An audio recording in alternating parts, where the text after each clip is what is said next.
ಇದು ಇಂಗ್ಲೆಂಡ್ನ ಚೆಲ್ಫೋರ್ಡ್ ನಗರದ ದೇವಾಲಯದಲ್ಲಿ ಪ್ರತಿಷ್ಠಾಪಿತವಾಗಲಿರುವ ತಿರುಪತಿ ಬಾಲಾಜಿಯ ಕಲ್ಲಿನ ವಿಗ್ರಹ. ಸುಮಾರು 71 ಇಂಚು ಎತ್ತರ ಹಾಗೂ ಸುಮಾರು 750 ಕೆಜಿಯಷ್ಟು ತೂಕ ಇರುವ ಈ ಸುಂದರ ಮೂರ್ತಿನ ಕೆತ್ತಿದವರು ಇನ್ಯಾರು ಅಲ್ಲ, ನಮ್ಮ ಭವ್ಯ ಭಾರತದ ಕನಸಾಗಿದ್ದ ಅಯೋಧ್ಯ ರಾಮ ಮಂದಿರದ ರಾಮಲಲ್ಲಾ ಮೂರ್ತಿಯ ಕರ್ತ, ನಮ್ಮ ಹೆಮ್ಮೆಯ ಶಿಲ್ಪಿ ಶ್ರೀ ಅರುಣ್ ಯೋಗಿರಾಜ್ ಅವರು. ಇವರು ನಮ್ಮ ಕರ್ನಾಟಕದವರು ಮಾತ್ರ ಅಲ್ಲ, ನಮ್ಮ ಮೈಸೂರಿನವರು ಅಂತ ಹೇಳ್ಕೊಳ್ಳೋಕೆ ತುಂಬಾನೇ ಹೆಮ್ಮೆ ಇದೆ. ಇದು ನಮ್ಮ HD ಕೋಟೆ ಬಳಿ ಸಿಗುವ ವಿಶೇಷ ಕಲ್ಲಿನಿಂದ ಕೆತ್ತಿದ ಮೂರ್ತಿ. ಈ ಕಲ್ಲಿನ ವಿಶೇಷ ಅಂದ್ರೆ ಬೆಂಕಿ, ನೀರು ಅಥವಾ ಯಾವುದೇ ರಾಸಾಯನಿಕ ಕ್ರಿಯೆಗಳಿಗೂ ಪ್ರತಿಕ್ರಿಯಿಸುವುದಿಲ್ಲ.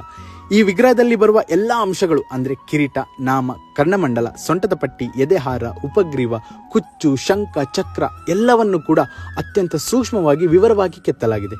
ಇದನ್ನೆಲ್ಲ ಹೊರತುಪಡಿಸಿ ನಾನೇನು ಹೇಳೋದಂದ್ರೆ, ಈ ಕಲಾವಿದರ ತಲೆಯಲ್ಲಿ ಬಂದ ಕಲ್ಪನೆ, ಅದನ್ನ ಜೀವಂತಗೊಳಿಸಲು ಬೇಕಾದ ಶ್ರದ್ಧೆ, ಜೊತೆಗೆ ಬಹುಮುಖ್ಯವಾದದ್ದು ತಾಳ್ಮೆ, ಎಲ್ಲವೂ ಕೂಡ ಅನಂತಕ್ಕೂ ಮೀರಿದ ಸಾಧನೆ. ಕೌಶಲ್ಯಗಳು ಎಷ್ಟೇ ಇದ್ರೂ ತಾಳ್ಮೆ ಹಾಗೂ ಶ್ರದ್ಧೆ ಇಲ್ಲ ಅಂದ್ರೆ ಆ ಕೌಶಲ್ಯಕ್ಕೆ ಬೆಲೆನೇ ಇಲ್ಲ. ಈ ಎಲ್ಲಾ ಮೂರ್ತಿಗಳನ್ನ ನಾವೀಗ ನೋಡ್ತಾ ಇದೀವಿ ಅಂದ್ರೆ ಇದನ್ನ ಕಲಾವಿದರು ತಮ್ಮ ಕಲ್ಪನೆಯಲ್ಲಿ ಮೊದಲೇ ನೋಡಿರ್ತಾರೆ. ಅಂದ್ರೆ ಈ ದೇವರುಗಳನ್ನ ಮೊದಲು ನೋಡೋದು ಈ ಶಿಲ್ಪಿಗಳು, ಆಮೇಲೆ ನಾವೆಲ್ಲರೂ. ಇವರ ಕಲ್ಪನೆ ಹಾಗೂ ಆ ಕಲ್ಪನೆಯನ್ನು ನೈಜತೆಗೆ ತಂದು ಇತಿಹಾಸ ಸೃಷ್ಟಿಸುವ ನಿಮಗೆ ನಮ್ಮೆಲ್ಲರ ಕಡೆಯಿಂದ ಅನಂತ ವಂದನೆಗಳು. ನಮ್ಮ ಭಾರತದ ಮೂರ್ತಿ ಇಂಗ್ಲೆಂಡ್ನಲ್ಲಿ ಪ್ರತಿಷ್ಠಾಪಿತವಾಗ್ತಿದೆ ಅಂದ್ರೆ ಅದು ನಮ್ಮ ಹೆಮ್ಮೆ ವಿಚಾರ ಅಲ್ವಾ? ನಿಜಕ್ಕೂ ಇದು ಚರಿತ್ರೆ ಪುಟ ಸೇರುತ್ತೆ. ನಮ್ಮ ಭಾರತದ ಕಲೆಗಳ ವಿಚಾರ ವಿಶ್ವದಾದ್ಯಂತ ಪರಿಚಯ ಆಗುತ್ತೆ.